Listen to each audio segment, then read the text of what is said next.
Hello and welcome to the Janha Show. I'm your host, Mimi Fatu Sise.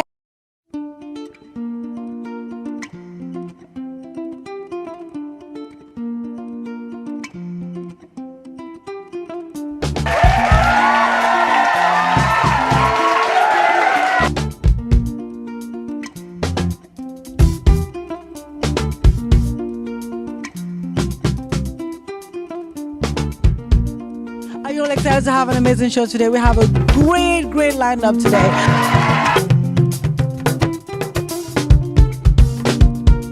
TV like nit su nekkee fii rek mu ngi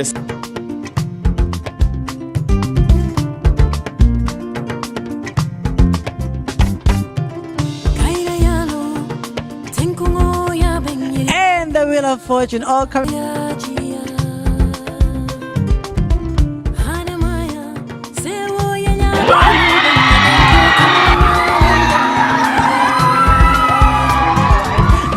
Show that gives an opportunity to win up to $10,000 seat just being on the show with our segment called The Wheel of Fortune, sponsored by Soul's Fat Restaurant in the heart of Brooklyn, New York. With that being said, I want to thank you guys so much for tuning in and watching another episode of the Mimi Janha Show. I am your host, Mimi Fatu Sise. I'm beyond humble and beyond thankful to be given this opportunity to do the show back home. There is no place like home. Thank you all so much. Until then, I'll see you all soon. So bye for now.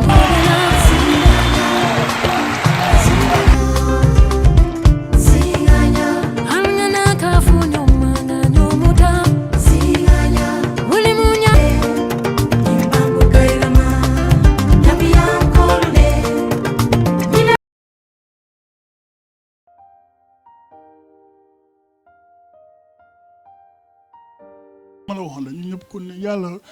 man góoma ne dafa indi Amérique jox ma turu ñëpp naan bàjjan dama am responsabilité waaw soo suma responsabilité mooy li ma nekk dama koo gëm lool te dama gëm ne ñun ñoo mën a taxawal communauté bi ñun ñi nga xamante ne ñoo fi dëkk te ku nekk rek li ñuy wax naan ku xalam di ca jaayu li ngay wootee da nga koy nuroo munoo woote da nga am diine te yow saa yu la gisee rek yaa ngi toog jàpp sa ñaambur nekk sa koona loolu du tax communauté bi dem so man na dama gëm ne communauté bi ñu fi dëkka ñu ñoo mën a ñëw come together taxawal li nga xamante ne mooy tax communauté bi dem.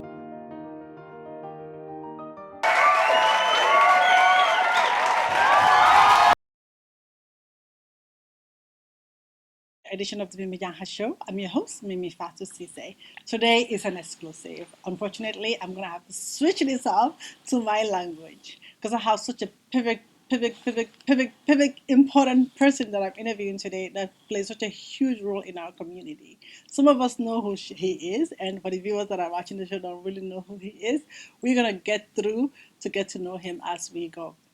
But unfortunately, I'm going to have to switch it up in my local language known as WOLLOF. Since he has such a huge following when it comes to the Senegamian community, we want to make sure that the viewers that are watching the show, this particular episode, can relate to his story as well. mbokk yi man la seen xarit di Mimi Fatou Cissé Ba maa ngi leen a welcome to another special edition of the Mimi Janha Show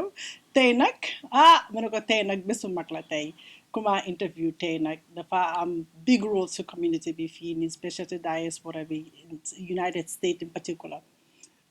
ñun ñu ko xam nañ ko waaye ñu ko xamut nag tey nag dañoo waxtaan ak moom tey mu wax ñu moom mooy kan ak si taxawaalu Sénégambien askan bi fii nii si America ba pare dinañu wax moom mooy kan. So with that being said, maa ngi ko introduce, ladies and gentlemen, please soo leen toogee ngeen taxaw soo leen taxawee daal ngeen tàccul ma because kii ku ma interview tey jii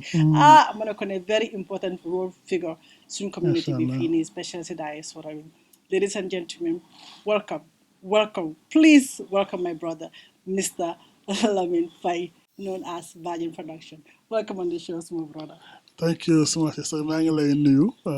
di la ziyaare di nuyu képp ko xam ne rek yaa ngi seetaan Mimi Cissé show di am kontaan nag lool nag si invitation bi donte nga xamante ne yàgg nañ ko programme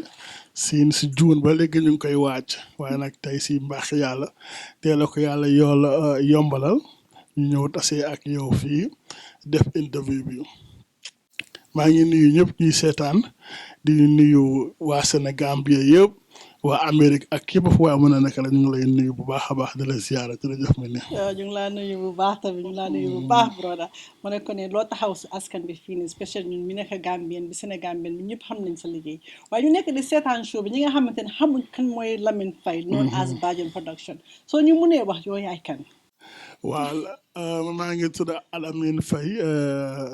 nekk fii Atlanta original nag waa Banjul laa waaye nag comme bi ma nekkee Banjul daanaka ñu bari xamoon nañ ma waaye fii la ma àdduna bi yëpp xamee ndax fii la commencé def liggéey bi may def nga xamante ne maa ngi laal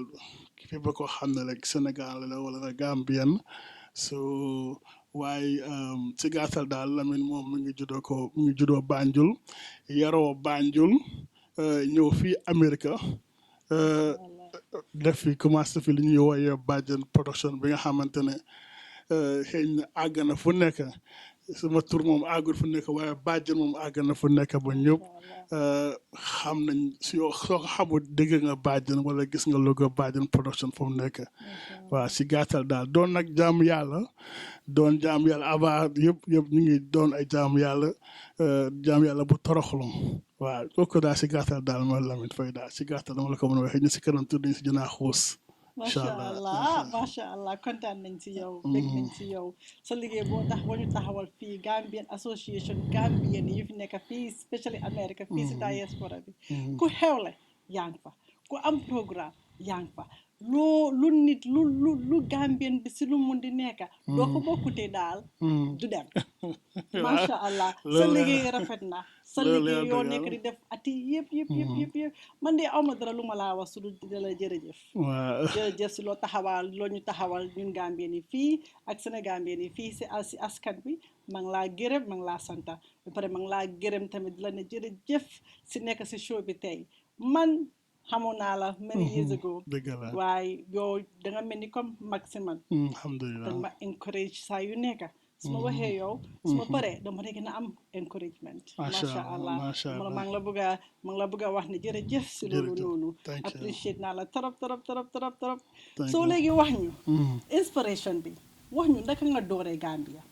boo nekkee woon Gambia ban school nga dem ak si yan nga nekk ban yëngu nga nekkoon Gambia balaa ngaa ñëw Amérique fii ak lu tax ñu am this world renowned photographer boo nekk léegi lan la woon some of the inspiration behind it bala ma lay njëkk a tontu ñu ngi sant yàlla bu baax a baax bi nga xamante ne yàlla dafa ñu doon jaamam de liggéey bu ñuy def tamit nit ñi ñëpp di ko rafetlu ku nekk saa yoo amee bés rek ak xew lu mu rëy ak lu mu ndaw da nga naan wool BAJEN kon ñun loolu ñu ngi siy sant yàlla bu baax a baax avant maa ñëw fi nag man ndongo laa woon bu mag Banjul laa woon da nga ndongo def lépp dëgëroon bopp maa ngi woon nag ice ma ne ice moom ñëpp xam nañ ko soo fa laa nekkoon bi ma jeexalee nag high school nag si laa doon nag si dugg ci islam fekk maa ngi am 19 years si laa door di gëstu bu baax xam suma diine xam suma fardu yi dugg ci elmu tasawuf di tarbiyawu ak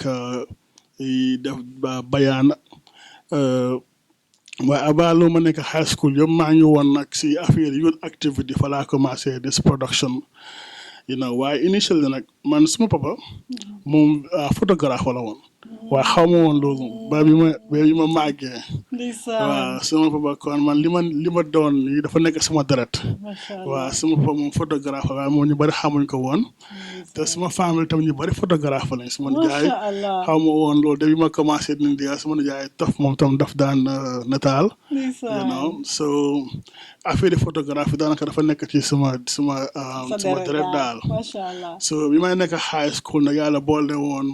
maa ngi nekkoon a very young guy around 17 ma produce ay théâtre dafa naa fa ay théâtre ba ànd si ak ñoom Ibrahima Diawo ñoom waa ko Mbay Umi Samba yal na ko yàlla yërëm ak ñëpp ñi nga xamante ñoo doon def théâtre sa Gambia ñëpp ak ma nekk xale bu ndaw nag ñoom lañ joxoon na bopp lool nag wax dëgg ne yàlla ma produce fa théâtre nekkoon naa tamit GRTS waaw nekkoon naa GRTS bu ñu just commencé noonu yes nekkoon naa GRTS daanaka avant may dugg ci affaire islam bi ma just jeexale noonu nekkoon naa GRTS for a couple of months rek after ma bàyyi nekk ci xew yi waaw nekk ci xew yi def ko fa la ngénte waaye xewi Gambie dafa métti waaw so 1990 waaw nekk ci xew yi ba 1998 nag si laa bàyyi xew so nag ma focus moo nag si affaire islam bi di jaamu yàlla boole ko nag raba nag waaw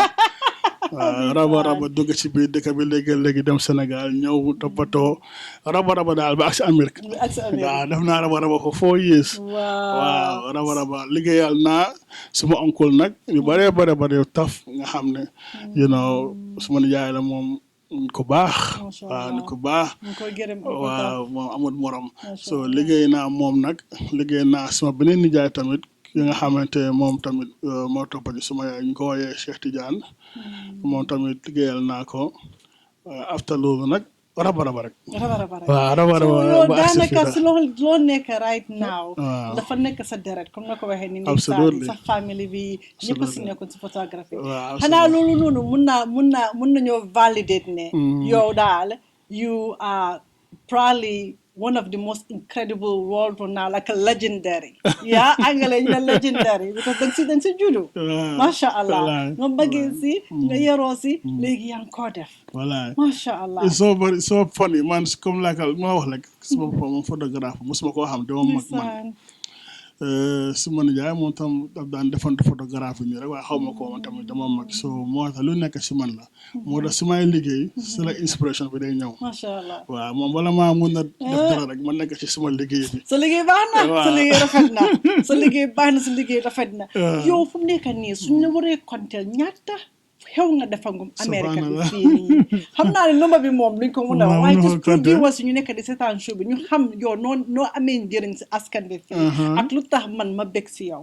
wax ñu just rough numbers subhanallah mënuma wallahi su ma la waxee damaa juum mënuma laa wax ñaata xew laa def mënuma laa wax ñaata ngénte laa def mënuma laa wax xale yi ma dooree commencé ñu bari fu mu ne nii ñoom ñi ba am nañu si sëy am na ñoo xam ne ñu ngi dem college so waaw 15 years Masha Allah maa ngi liggéey li maa ngi liggéey nii so mënuma laa wax daal ndax bu maa ngi boo commencé ndax bi ma commencé woon li fi lañ amoon DVD so maa ngi amee ay box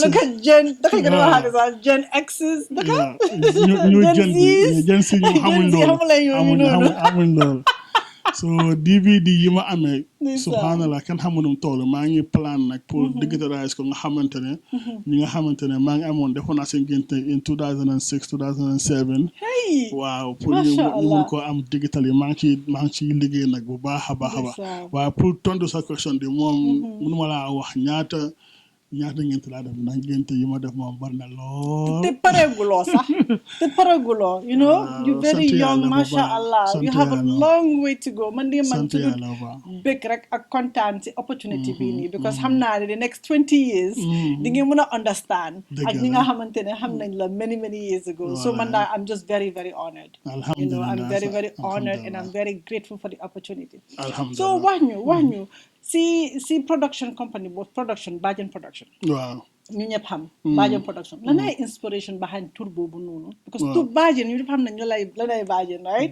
you know so ñu mënee wax lu tax nga tuddee ko BAJEN production ak lan ay the inspiration behind boo ñëwee Amérique fii nii nga xalaat mënoon ngaa def lu nekk lu tax nga continuer si legendary family trade bi mu nekk des foo naam photographer waaw bi ma commencé nag bi ma doon jógee ko Gambia comme dama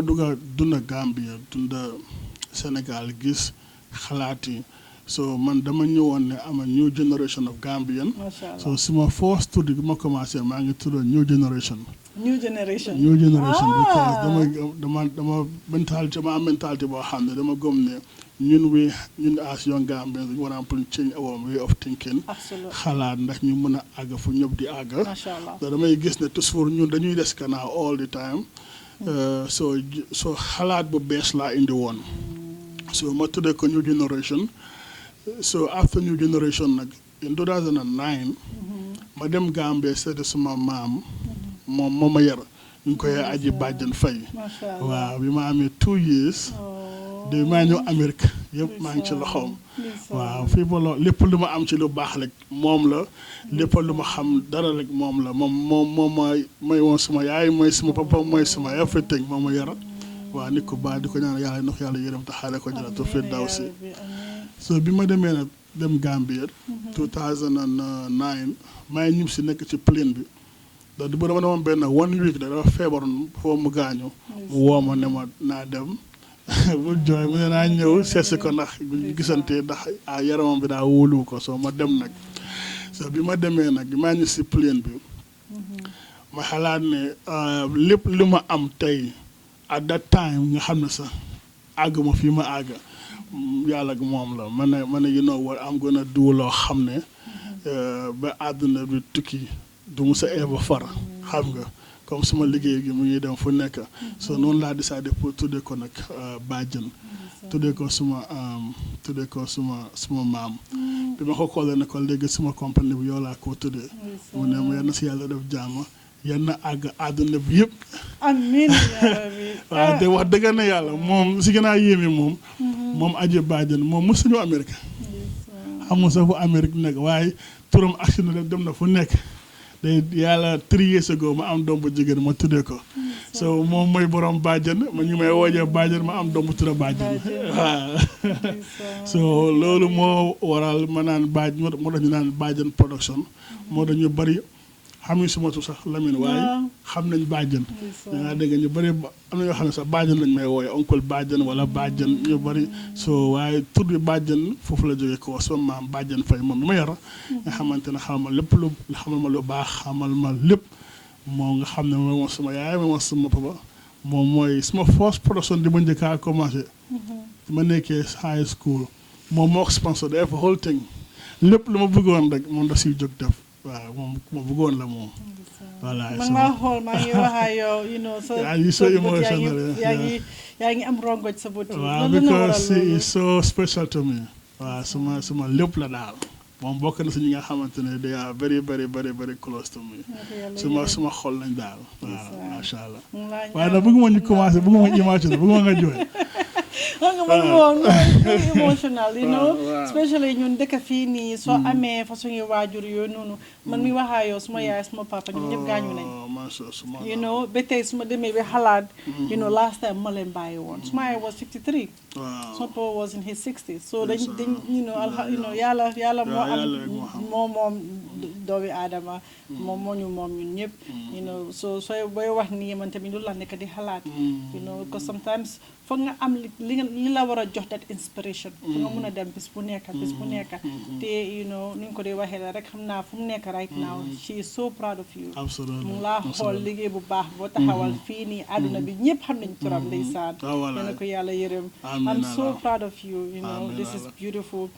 so wañu léegi Amérique fii nii boo ñëwee fii nga door ana ñi nga xamante ne amoon nga ki nga xamante ne daf la dimbale through the journey ki nga xamante ne tey mun nga koo gërëm di ko santa si nu mu la dimbalee pour sa journée bi continue foo nekk nii right now. waaw ñi ma dimbale nag bari nañ lool nag waaye maa ngi njëkkaa commencé ki ñu ooy Alaaji Habib Mbaye moom suma nijaay la suma xarit la suma papa la yàlla moo ñu boole fii avant ma ibi production bi sax pour woon na mbaaxaayam temps boobu miinu ma ko woon sax bi maa ngi gënte sama taawle non avant ba teggee jabar sax dafa ñëw moom yàlla daf ko may rek mu nekk nit ko baax lépp loo xam ne rek communauté bi ñaa ngi siy yëngatu si communauté bi da siy jóg dem nga jégal ko yëguloo ko julit la moom julit axar la moom mun naa seede julit yaayam so 2007 nag bi ma commencé pour shoot Ajera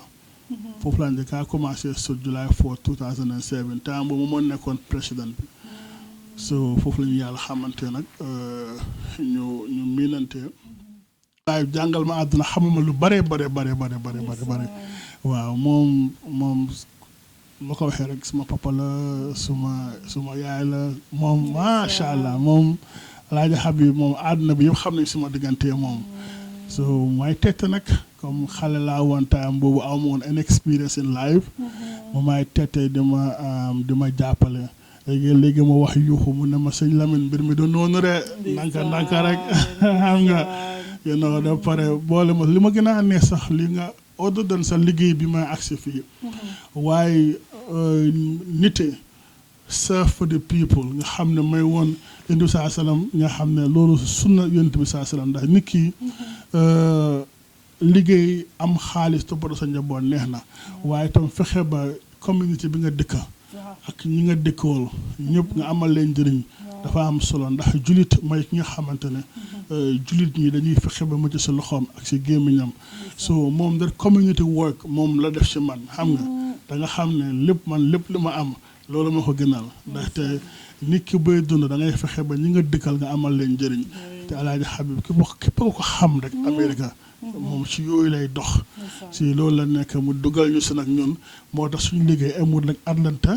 bu ñu àdduna fu nekk ndax ñun fu ñu dem rek dañuy jëfante ak jaxasoo doomi aadama yi ndax képp ku yàlla indi si ñun rek dañuy gëm ne dañu war a am pour wane li nga xamante ne lu baax li nekk si ñun so moom bu ibbiwutoon suma bët si loolu so di ko mën a dinaa loolu am xalaat boobu ba di doxalee noonu so moo tax si ñi ma dimbale bari nañu waaye maa ngi commencé si moom ndaxte loolu is the most beautiful thing waaye anything else that you have in this world donc ko fay bàyyi muy kër muy moto but the work that you do for human beings loolu yàlla rek moo la mën a fay te yàlla yent yàlla Moussa maa ngi fay yàlla waxee na ko lan nga ma defaral Moussa mu ne ko maa ngi julli maa ngi woor mu ne ko boo julliwutee boo wooree boo ñëwee ma duma la mun na ko est-ce que ndax mos ngaa dem wax nit ñi fàttali leen kan mooy seen borom foofu la daawa islam yi jógee daawa ku nekk da nga war a buddi fàttali nit ñi waaye nag li la yàlla jox nga bokk ko doomu aadama yi si doole sa kaatan lépp nit ki munoo toog da nga toole ne da ngay xaar ba man soog a def doole bu sa eeba def te képp lépp lu la waay jox rek lépp lu yàlla defal rek war nga see mën a dimbale doomu aadama yi ci sa xel ci sa doole ci sa tooga ci sa même kapente bi même ku nekk rek you have a role to play in the community so moom ñu ngi koy ñaanal yàlla yal na ko yàlla may fan bu ko wér gu yaram ndaxte loolu nga xam ne donte xamoon nañ ko moom daf ko bees laa suñu mu dugg suñu nekk suñu biir su ko defee nag ñu ngi gërëm ñëpp ndax mënuñoo lim ndax bu am ñu bari ñoo xam ne jàpp nañ fii nga xam jàpp nañ si dañ agsi fii ñu agsi fii tey waaw. xanaa loolu tamit bokk na of course Uncle Habib laa ko di ooy Uncle Habib ñu ngi laa gërëm ñu ngi laa santa si sa taxawaay boo taxawalee askan bi fii nii especially Gambian community bi man personally ma comité I had the same experience masha Allah yéena la fi yàlla yàggal ko si loo taxawal askan bi fii yéena la ko yàlla fay maa ngi waxtaan ak yow di moo maa ngi wax ak yow waaye diine bi mu ngi si yow si fan naa ne loolu mooy bokk na si li nga xamante ne dama la respecté comme loo wax nii yëpp noonu nga yëngoo ku la gis ku fu mu la mus di fekk man my personal experience encouragement danga ma dee encourage saa yoo ma gisee danga ma encourage nga ne nit ñi jàppasi ñu loo def nii baax na ñu jàppasi masha Allah ma ngi laa gërëm ma ngi laa santa wax ñu si yaaru islam bi ñu ñëpp muslim lañ masha Allah wax ñu si lan nga nekk di defaral islamic community bi fii nii si ñu nekk di seetaan show bi ñu xamul ban taxawaay nga taxawal islamic community bi fii ak yow the role that you play here in the islamic community bala ma lay sant si boobu dama li nga wax le noonu si affaire yi taxawal jàppale loolu daanaka everyone rek come across in my life because man bala ma doon ñëw Amérique dama bëgg woon ku ma jàppale and I have a tough time si li nga xamante ne moom laa gëm so dama doon ñaan yàlla ne bés mu yàlla demee ba may ma plateforme ba yàlla may ma lu ma may rek damay jàppale so moo tax ku ma képp ku ma mën a dimbale rek dama koy dimbale waaw noonu laa koy defee nag ñëpp amut Sénégal Gambia ku ma mën a gis rek est-ce que jigéen ñi nag waaw yàlla dafa ma def yàlla boole maa jigéen ñi ndax suma xarit lañ jigéen ñi ñoom suma xarit lañ lool waaw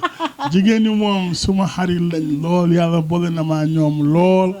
soo lépp loo xam ne rek yàlla mën naa koo dimbale doomu aadama rek dama koy dimbale ndax yàlla lépp lu mu la jox rek dénkaane la si xel si doole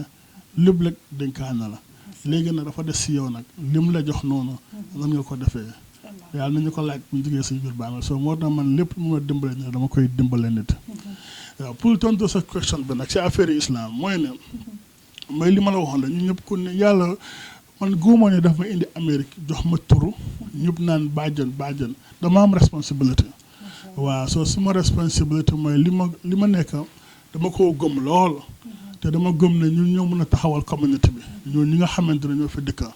te ku nekk rek li ñuy wax naan ku xalam di ca jaayu li ngay wootee da nga koy nuroo munoo woote da nga am diine te yow saa yu la gisee rek yaa ngi toog jàpp sa ñaambur nekk sa koona loolu du tax communauté bi dem so man na dama gëm ne communauté bi ñun ñu fi dëkka ñu ñoo mën a ñëw come together taxawal li nga xamante ne mooy tax communauté bi dem ndax ñun dañuy dem boo demee si yeneen communauté si mooy naar yi indian yi pakistan yi arab yi ñu ngi taxawal seen communauté waaw so ñun tam mën nañoo mën a def noonu waaw so ma woote nag almost 5 7 8 years ago ma woote dajale kilifa diine yëpp Atlanta wax leen na lii laa bëgg a def ñu d'accord but unfortunately ñu wuñ on board waaye ma ne man du ma bàyyi so noonu laa taxawalee nag sama organisation 2017 tuddee ko Atlanta Sénégambian Islamic Organisation suma jubluwaay mooy fexe ba dajale Gambien si ak sénégalais yëpp ñu nekk benn one umbrella ko defee ñu mën a am di but di organise di taxawal loo xam ne ñëpp dañ see mën a gis suñ boppa affaire yi diine waaw ndaxte li ma la wax rek moo ci nekk ñun dëkkuñ fii dañuy dem waaw ñu we have a very short time in this world waaye nag dañu am ay doom te suñu responsabilité ñu am ay jarbaat suñu responsabilité so léegi ñun nag suñu responsabilité la ñun ñu taxawal loo xam ne bés bu ñu fa jóg bés bu ñu fi newutee ñoom ñu continuer yoon boobu noonu waaye buñ toogee nag yasir na yasax suñ doom yi suñ ñëwee ñoom tam nañu mën a am dara la ñuy def because ñun we didn't that's the foundation is not there so moo tax na ñun ñuy try our level best lu nekk rek lu métti nag waaw ndaxte liggéeyal islam moo mel noonu waaye nag ñun give up buñ ba léegi ñu ngi si every year dinañ organise conference organise dinner appreciate a lot of ulama ñu nekk ci America ak Gambia dañ yeet bi ñu ko jógee commencé dañ koy xaw nañ koo stop nag waaye si julleekaay bi dañ fa nekk di fa serve breakfast am nañ yeneen programmes waaye xam nga liggéey benn loxo dafa métti waaw après liggéeyal islam moom jamono njii dafa métti waaw yéen saa salaam waxoon na ne bu ñu demee ba nga xamante ne muy jamono liggéeyal islam day métti waaw donte nga xam ne jullit dinañ bari waaye boo wootee ngir yàlla ñuy ñëw pour war laa jox wala war laa support day néew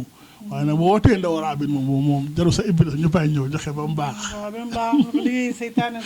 ote woon nen moo mun di ote dinañ ñëw waaye noo ko waxee la rek ba turu yàlla waaye man de ma ngi laa gërëm si taxawaalu boobu noonu you know Islam is very very important very private suñ askan bi ba pare suñ everyday lifestyle you know alhamdulilah ne you know maa ngi juddoo nekk muslim ba pare su ma toogee ba toog nu àdduna mun di mel you know I can always go back to my religion you know alhamdulillah for that ba pare maa ngi laa gërëm sa taxawaalu boo taxawaalu islam fii nii especially pour Gambien bi ak Sénégambien bi fii nii particularly si diaspora bi ak Atlanta fii nii you know sa yearly programme boo dee def billahi bul give up insha allah bul give up you know continue si rek insha allah lu nekk daal bu ko yàlla waxee la rek waxtoom lu jot dafaa yomba dëgg la lu jot dafaa yomba sa taxawaalu boo taxawaalu nii bu ko xeeb comme noo ko waxee la rek yow soo fi nekkatutee many years to go gone loo fi def affaire si you always be remembered for that dëgg la ñu ko dëgg la. alhamdulilah ma ngi laa gërëm ma ngi laa sant si loolu noonu ah ma ne ko interview bi neex na te moom nañ toog tey wax nag nga baalal ma de because lii moom dama ko yaaga pareel you know many years ago so having this opportunity means a lot to me so léegi wax ñu lan naa sa future plans moving on lan nga bëgg a def right now sa pipeline bi lan nga nekk di plan yow sa bopp right now ak you know ban plan nga amal Gambia xam nga man moom dama obsess sa Gambia you know man maa ñi nga xamante ne fu ma toog daal su ma déggee ñu waxtaan wantu rek man laaj da léegi kañ la ñoo ñibbi man maay ba songi nit boobu noonu because ma believe ne ñun fii du suñu dëkka you know ñun ñëpp ñu ngi fii temporal rek la so suñu liggéey mooy ñoo fii nii jànga luñ fi war a jànga am luñ fi war a am pour yóbbu ko back home man loolu laa si yëngu boobu laa nekka bu te fu ma dem daal dama dee wax ni am a global ambassador fu ma dem ay represent Gambia masha Allah so léegi wax ñu ban plans nga amal Gambia future moving on xam naa question bi guddaa na waaye baalal ma rek nga answer ma ko as much as you can waaw xam nga fu mu nekk léegi alhamdulilah ba léegi ñu ngi yong yàlla nga ñu may health good health ñu ngi continuer di ñaan yàlla may ñu wér ku yaram ak doole ak kaatan bala ñuy def ni ñu mun ko def ba ci kanam ak kanam waaw for Gambia nag moom wax dëgg ne yàlla amoon naa plan pour in 2018 bi ma ibbee BAJEN TV you know pour extend ko Gambia waaye dama fa ne I'm not yet ready because dama need pour nga mun a establish doxal Gambia da nga need nit ñu reliable ñoo xam ne dinañ la mun a jàppale xam nga ndax man vision gi ma am ak suma work ethic ni may liggéeyee gisaguma waxuma ne amoon na waaye gisaguma ko amul sax waaw da amagul so loolu mooy suma biggest problem waaw su ma demoon na ba gis ko si ay ndaw ay nit yoo xam ne pare nañ pour involve jigéen waaw te am na góor yu bari manduwuñ xam nga léegi-léeg nga am caméraman mu dem lango gis fa benn xale bu jigéen te fa caméra ma loolu lépp dal na ma so déedéet waay waaw moo tax daal you know maa ngi ñaan nit tamit ñaan la ma ne bëgg naa am ay assistance yoo xam ne dañooy dem liggéey comme man eewu dem liggéey la ñooy liggéey ñëw teg caméra bi xam nga you know so bëgg naa loolu ndax wax dëgg fa neex yàlla liggéey bi àgg na foo xam ne war naa mën a ebal ay nit masha Allah ay état dan man nga xam man kenn rek maa ngi ndax léegi-léegi mi laa kaa seet damay am event bis boo xam ne ay 4 different state dañ maa soxla waaw waaye nag pour am assistant bu baax moom moo xaw a jafe waaw waaye nag yàlla baax na damay wax ne lu yoon rek yomb yeah I mean understand na loolu noonu tamit comme message boo wax noonu Gambia suñu mbokk yi nekk Gambia tamit man de dama leen a ñaan you know ñun mi fi nekk tamit dañ dee bëgg a def dara foofu noonu waaye dañ need work ethic dañ need pour ngeen jàppale ñu foofu noonu comme lu mu wax ne imagine yow soo mënoon a am BAJEN production Gambia foofu noonu te xam naa ne youth si bëri ñu fa ñi nga xamante ne solo lañ experience yooyu noonu waaye dama leen a ñaan ngeen bàyyi you know taxawaalu bi you know finding excuses for everything ngeen nekk si dara because of Africa foofu noonu mooy the last destination right now dara nekku si Europe bi dara nekku si America bii nii toog leen Gambia ngeen jàpp si loo leen nekka de pare ngeen am good work ethic mi nga xamante ne ñun mi fi nekka ngeen mun ñoo jàppale si Gambia yéen mi fa nekka so ma ngi leen a ñaan rek dégg ngeen lu mu wax soo ñaan naa leen rek jàppalante la affaire si daal fii kenn du dem without each other so yéen mi nekk Gambie nag ñaan naa leen rek ngeen dégg ngeen lu mu wax ngeen jàppale ñu ñi nga xamante ne nañ mën a collaborer youth si bari Gambie ñu ngi fa am nañ xel smart nañ waaye work ethic bi ak drive bi moo fa nekkul you know I start to bring this back way thing back way bi saa yu ma ko xoolee you know man si yu ma nekk being a journalist report yi nii di ko gis di read headlines yi di daw suma yaram bi because Africa lu nekk lañ fa am masha Allah Africa loolu lañ loo fi gis si Europe bi ak America bi Africa lañ ko jëlee masha Allah so ñun suñ booba foog ñu collaborate foog ñu work together in order for us to have the Gambia that we are all imagining it and inshallah dina am waaye dañ leen soxla yéen tamit ngeen come along ñu work together you know government bi dañoo toog fii blame government bi ba soona waaye government bi government bi la because ñun ñooy doomi Gambian government is there yes fair enough but we are Gambians we have to learn to work together working together is the only way a nation can move forward. MashaAllah. Mangla gerem si lolo nono. So hopefully message becomes across because BAJEN Production is doing such a great job feeling. Wallahi Gambia deserve nañ la. Especially BAJEN TV Gambia deserve nañ la. Sa content yoo de create. Ba pare ak noo taxawalee fii askan bi. Wallahi it has to be one. You know. loolu la xam nga Gambia moom damay wax léegi toujours suma oncle Taf moom dafa gëm Gambia. Ndeysaan. waaw su ma la jaay moom daa gëm Gambia su xolam moom loo wax le Gambia. billahi Gambia lañ am. you know Gambia lañ am masha Allah. noonu waaye xam nga ni ki moom. benn nit lu benn nit mën a def fukki loxo ñoo ko daxa te su fukki nit di gas fukki nit di suur pax du musa am. So man I believe ne rek we all collectively have to change our level of thinking. Si xalaat mi la rek. waaw gis nga next door Sénégal. suñ mbokk yi suma cousins yi. ñoom ak loolu la mun di wax ñoom dafa am benn loo xam ne dafa ma ne si ñoom lu ñu mun a am Sénégal wala ko daxal. ñoom lépp Sénégal. Sénégal moom lépp lu mu am lépp lu mu xam Sénégal la koy yóbbu. buñ dooree di xalaatee noonu rek. léegi tey Gambia dem kanam. man I love Senegalese man I love Senegalese suñ koy nekkee fii sax man dëkk naa New York 13 years. you know ñu ma fa nekkal ñu ma fa xamal same attitude. dañoo ñëw liggéey yóbbu. you know maa ngi xool waaye su ma toogee ma waxtaan ak Gambian ci maa ngi ne waa léegi lan la nekk di xew ñun suñu askan bi ñii dañoo ñëw liggéey yóbbu waaye ñun dañoo ñëw liggéey toog. you know. It's just xalaat bi like mentality bi like lañ need pour change man amoo problème man ndax fu waay mën a nekk rek na nga fa def lu yàlla santaane man loolu laa believe waaye tamit pour suñ bëggee Gambia dox il faut que ñun ñëpp ñu understand ne ñoom ñoo bokk Gambia léegi comme li ñu fi wax rek am na ñu bari ñu ma xam waa Gambia buñ mayoon diaspora bi benn one month rek ñi fi nekk ci ay xam-xam ay nurse ay technocrate ay doctor is a lot mun nañoo doxal Gambia change ko benn one month ndax fii Gambia si fi nekk xëy na xamuñ what the capability bi ñu mën waaye Gambia ñu nekk si diaspora bi lu ñu mën ak ñoo bari te am na ñoo xam ne pare nañ pour def loolu free pour dem defar Gambia waaye nag xam nga ndimbal dañu fekk sa loxol borom saa yoo demee la mooy li ma la wax rek am na ñoo xam ne ñu nga toog Gambia bëgguñ loolu am saa yoo demee indi sa idea wala nga bëgg a indi ñu jël la indil sax loolu moo problème bi xeex bi lañ war a bàyyi xeex ñu ni neen ñu ni neen ñu ñoo bokk ndey bokk bàyyi Gambien boo gis xamal ne bokk nañ somewhere so ñun we have to be held responsible xam nga la naay accountability is very very important te ku nekk war na am integrity understand nga loolu is very very important si humanity fàttali yëpp nekk nit first and then we are Gambians loolu noonu is very very very important so lu mu wax ne is very important ñun amuñ kenn su dul yéen Gambien yu nekk Gambien ñun mi nekk fii nii trust me all we want is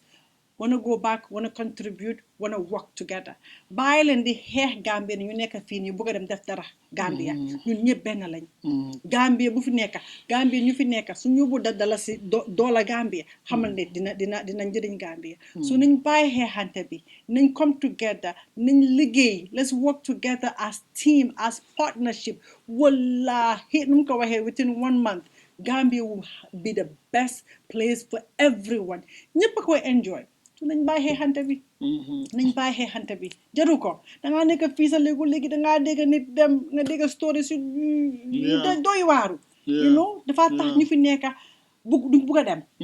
ñu dem dañoo ñëw ni la man pare naa Gambia doylu naa man dama fi nekk di wax di añ dem waaye tamit fu ngeen jàppale ñu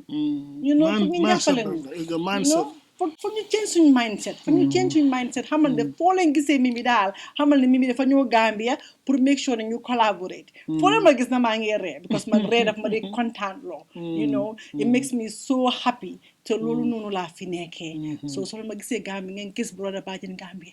bu leen ñu indi attitude bu leen toog ne dañ ñëw pour jël lan la ñoo jël Gambia ñun suñu inditee Gambia luñ faa jël so nañ toog ñu liggéey xamal ne ñëpp la ñoo njëriñoo ba pare Gambia that's the only way the country can move forward through collaboration that's the only way moo tax Sénégal raw ñu moo tax Nigeria raw ñu moo tax Ghana raw ñu moo tax all these other nations are ahead of us because of our mentality so it's high time Gambians let's unite fàtte leen government bi fàtte leen everything that's happening nañ concentrate among each other ñu ni neen as nit as julits as Christians whatever it is let's work together as brothers and sisters yu mu nekk di wax ni daf ma inspire te dafa daw suma yaram bi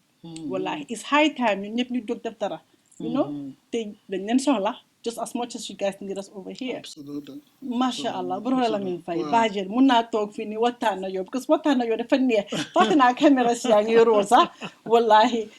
fàtte naa caméra si yaa ngi roo sax so léegi nii so léegi dama bëgg nga wax ñu léegi you know what are some advice some kind of a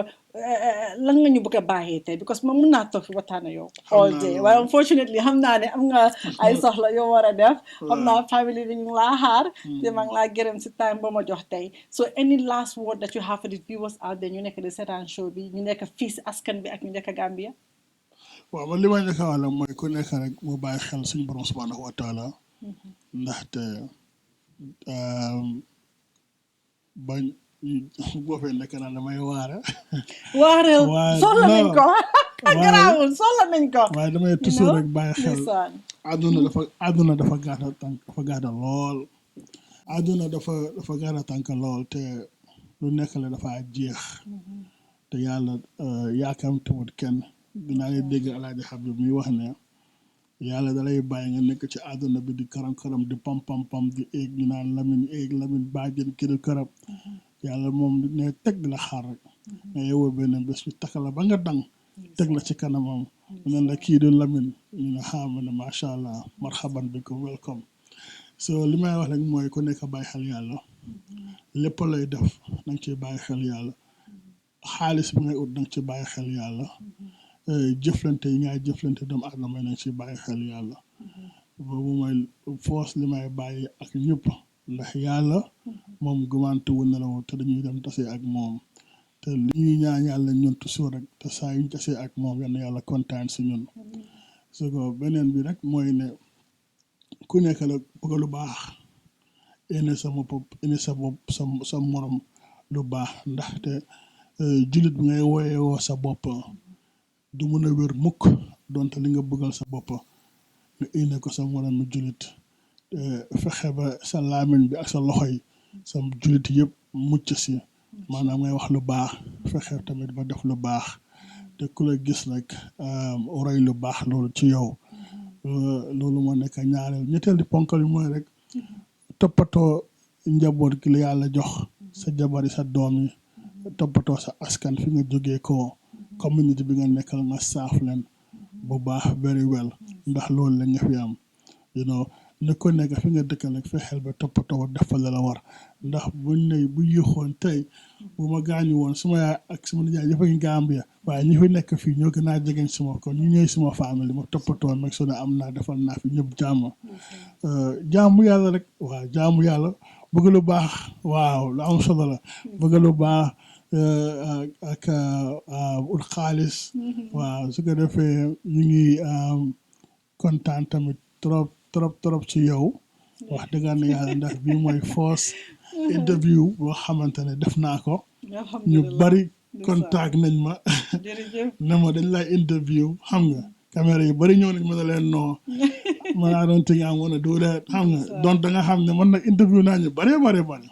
you know I have one with you in 2013 waaye yow moom yow la kaa seet yow suñu rakk bu baax nga te dañ yàgga di la seetaan si New York xam nga nga nekk di def liggéey bu rafet xam nga you know so moo tax bi nga ne da ngay ñëw ma ne dina incha allah amul benn problème yow moom nañ la bàyyi nga ñëw defal ñu interview bi di ñaan yàlla barkeel sa liggéey bi ngay def nii yéen fi nga bëgg a àgg yéen la fa yàlla àggal yàlla defal la jàmm ak tawfiix di nuyu ñëpp nag waaw di nuyu ñëpp di tamit di jéggalu ñi nga xamante ne tooñ naa leen te yëguma ko maa ngi jéggalu ñëpp tamit incha allah di am kontaan daal. Yes, sir. xaw ma ndax suma last word di baax na. Sa last word bi moom ma ne ko sa last word bi is the perfect word. Masha Comme na ko Allah. waxee la rek man I'm very humble for the opportunity. ba pare ma ngi laa sant ma ngi laa gërëm. You know suma olof bi nag xam naa dem yoonam waaye I hope ne I did what I had to do. non baax na xam nga buñ commencé daf ma ne ma ñu dem anglais wala ma ne ko nag ñun ay géwél lañ baa ñu laa ko wolof. wolof ba mu dee su ko defee ñu mën a express suñ bopp ni nga xamante moom lañ ko bëggee. Macha waaye Allah. sa olof yi moom baax na moom. macha allah mu ne ko jërëjëf yaa tax ma comfortable. waaw You know, ñu ngi laa sant ñu laa gërëm sa time bi. Well, that brings us the end of our segment. maa ngi leen a gërëm yéen ñëpp maa ngi leen a sant si seetaan show bi tey. This is very exclusive, very important to me personally. jërë ngeen jëf xam naa si booba nañ gisee waate man la seen xarit di Mimi Fatou Ceesay Bah. On that note, I want to thank you guys so much for tuning in and watching another special edition of the Mimi Janha Show. I'm your host, Mimi Fatou Ceesay Bah. This was an exclusive and I want to thank you all so much. My brother Lami. Ori so say ñu ne abaraka.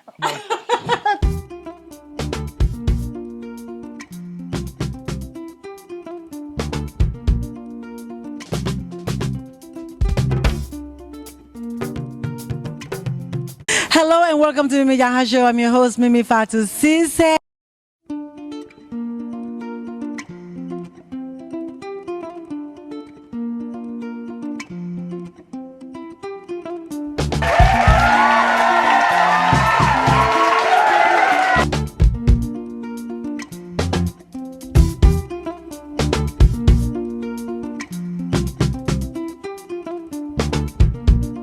Are you all excited to have an amazing show today? We have a great lineup today.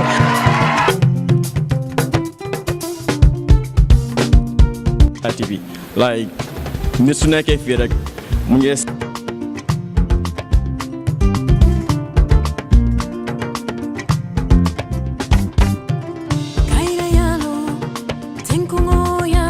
And the Wheel of Fortune all coming.